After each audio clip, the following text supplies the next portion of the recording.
Hi friends, welcome to Indian recipes Tamil. நம்ம இன்றைக்கி ரொம்ப டேஸ்டியான பட்டர்ஸ்காட்ச் குல்ஃபி ரெசிபி தான் பார்க்க போகிறோம்.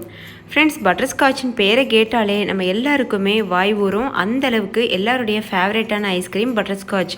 அதுலேயும் குல்ஃபி ரெசிபினா சொல்லவே வேணாம், எல்லாருக்குமே ரொம்ப பிடிச்சது.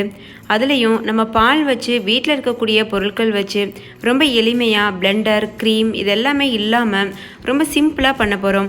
பிகினர்ஸ் கூட இதை ஈஸியாக பண்ணலாம். முக்கியமாக வீட்டில் இருக்க பொருளை வச்சு பண்ணியிருக்கோம். இந்த ரெசிபி குழந்தைங்கள்லேருந்து பெரியவங்க வரைக்கும் ரொம்ப என்ஜாய் பண்ணி சாப்பிடுவாங்க. இந்த சம்மருக்கு ஏற்ற குழு ரெசிபியாக இருக்கும். இப்போ வாங்க ஃப்ரெண்ட்ஸ், இந்த ரெசிபி எப்படி செய்கிறதுன்னு வீடியோக்குள்ளே போய் பார்க்கலாம். ஃபஸ்ட்டு இந்த ரெசிபி பண்ணுறதுக்கு ஒரு பேன் எடுத்துக்கோங்க. அதில் 1/4 கப் அளவு சர்க்கரை சேர்த்துக்கோங்க. நம்ம இப்போது கேரமல் ரெடி பண்ண போகிறோம். ஸோ பட்டர்ஸ்காட்சுக்கு கேரமல் தான் ஒரு முக்கியமான பொருள். அது பண்ணுறதுக்கு நம்ம இந்த சர்க்கரையை தண்ணி ஊற்றாமல் இது போல் ஹை ஃப்ளேமில் வச்சுட்டு நல்லா கரைச்சிக்கிறணும். இப்போ பாருங்கள் ஃப்ரெண்ட்ஸ், சர்க்கரை நல்லா மெல்ட் ஆக ஆரம்பிச்சிருக்கு. இது இன்னும் நல்லா கரைஞ்சிட்டு நல்ல ஒரு தேன் கலர் வரது வரைக்கும் இதே போல் கலந்துட்டே இருங்க. இப்போ பாருங்கள் ஃப்ரெண்ட்ஸ், நல்ல ஒரு தேன் கலர் வந்திருக்கு. இந்த டைமில் ஒரு துண்டு பட்டர் சேர்த்துக்கோங்க. இது 1 டேபிள் ஸ்பூன் அளவு பட்டர் இருக்கும். பட்டர் கரையிறது வரைக்கும் இது போல் நல்லா கலந்துக்கோங்க. இதில் நம்ம லோ ஃப்ளேமில் வைக்கவே கூடாது, ஹை ஃப்ளேமில் வச்சு தான் எல்லாமே பண்ணணும். இந்த மாதிரி பட்டர் நல்லா மெல்ட் ஆனதுக்கப்புறமா இது கூட 2 டேபிள் ஸ்பூன் அளவு முந்திரி பருப்பு சேர்த்துக்கோங்க. ஒரு 10 முந்திரி பருப்பு இருக்கும். அதை நல்லா பொடியாக நறுக்கிட்டு அதை இது கூட சேர்த்துக்கோங்க. நீங்கள் முந்திரி பருப்பு பிடிக்கலைன்னா நிலக்கடலை கூட சேர்த்துக்கலாம், ஆனால் தோல் உரிச்சிட்டு சேர்த்துக்கோங்க. இப்போ முந்திரி பருப்பு சேர்த்தாச்சு. சேர்த்துட்டு நல்லா இது போல் நல்லா கலந்துக்கோங்க. இது நல்லா கலந்துட்டு ஒரு பட்டர் ஷீட்டில் இதை ஊற்றி அப்படியே காய வச்சுருங்க. பட்டர் ஷீட் இல்லைன்னா நார்மலாக எண்ணெய் இல்லைன்னா நெய் தடவின பிளேட்டில் கூட இதை ஊற்றி நீங்கள் நல்லா காய வைக்கலாம். நான் இன்றைக்கி பட்டர் ஷீட் வச்சு காய வச்சுருக்கிறேன். இந்த டைமில் நீங்கள் வேகமாக இதை பட்டர் ஷீட்லேயோ இல்லைனா நெய் தடவின பிளேட்லேயோ மாற்றிடணும். அப்படி இல்லைன்னா நம்ம கடாயிலேயே இந்த ரெசிபி நல்லா ஒட்டிக்கிறோம் ஃப்ரெண்ட்ஸ். ஸோ வேக வேகமாக செயல்படணும். இது இப்போ நல்லா காயட்டும். ஒரு 1 மணி நேரம் நல்லா அப்படியே காய விட்டுருங்க. இது காயறதுக்குள்ளே நம்ம குல்ஃபி ரெடி பண்ண ஆரம்பிச்சிடலாம். இப்போ குல்ஃபி ரெசிபி பண்ணுறதுக்கு ஒரு பேனில் 1/2 லிட்டர் அளவு நல்லா கெட்டியான ஃபுல் க்ரீம் மில்க் சேர்த்துக்கோங்க. இது நல்லா கொதி வரட்டும். அதுக்குள்ளே நம்ம இன்னொரு ப்ரிப்பரேஷன் இருக்குது, அதையும் பண்ணிடலாம். ஒரு மிக்சிங் பவுல் எடுத்துக்கோங்க. அதில் 1 டேபிள் ஸ்பூன் அளவுக்கு கார்ன்ஃப்ளவர் மாவு சேர்த்துக்கோங்க. சேர்த்துட்டு இதில் 1/2 கப் அளவு பால் சேர்த்து நல்லா மிக்ஸ் பண்ணிக்கோங்க. இது காய்ச்சி ஆற வச்ச பால். 1/2 கப் அளவு பால் சேர்த்துட்டு கொஞ்சம் கூட கட்டிகள் இல்லாத மாதிரி நல்லா இது போல் கலந்துக்கோங்க.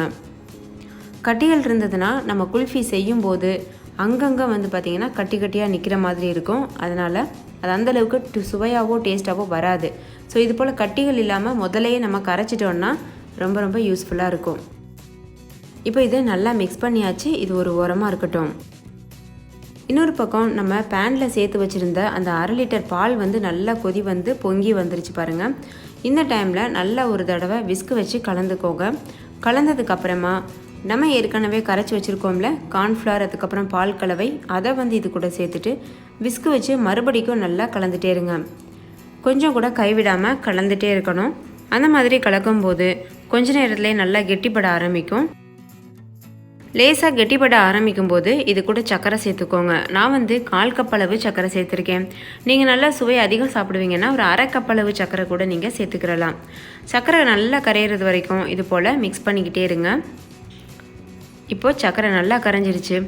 இந்த டைமில் ஒரு ஃப்ளேவருக்காக கொஞ்சம் போல் ஏலக்காய் தூள் சேர்த்துக்கோங்க. இது முற்றிலும் ஆப்ஷனல். இதை ஸ்கிப் பண்ணிவிட்டு கூட நீங்கள் பண்ணலாம்.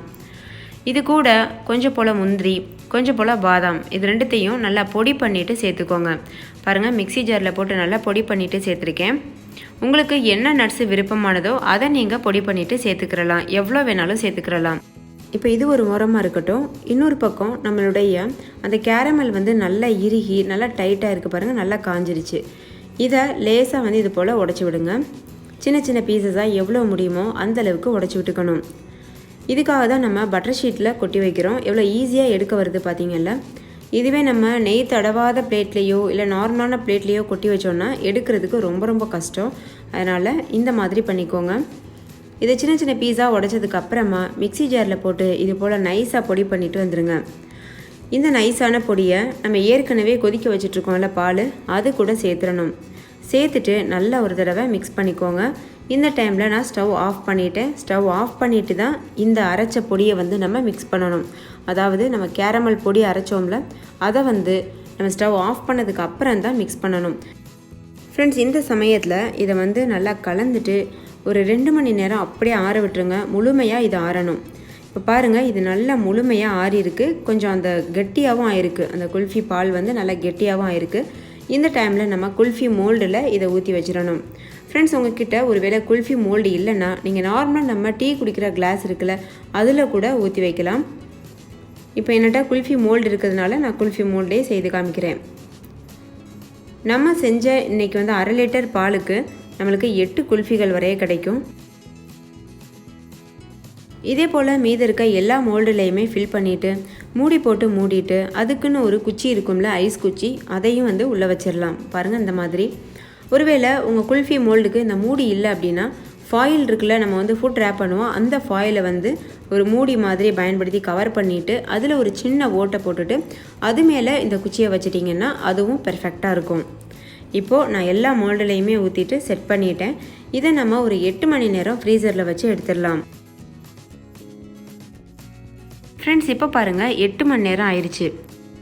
குல்ஃபி நல்லாவே செட் ஆகிருக்கு. இந்த டைமில் டம்ளரில் கொஞ்சம் தண்ணி வச்சுக்கோங்க.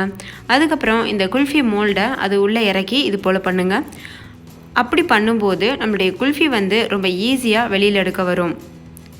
இப்போது இந்த மூடியை ஓப்பன் பண்ணிவிட்டு குல்ஃபியை வெளியில் எடுத்துட வேண்டியதான்.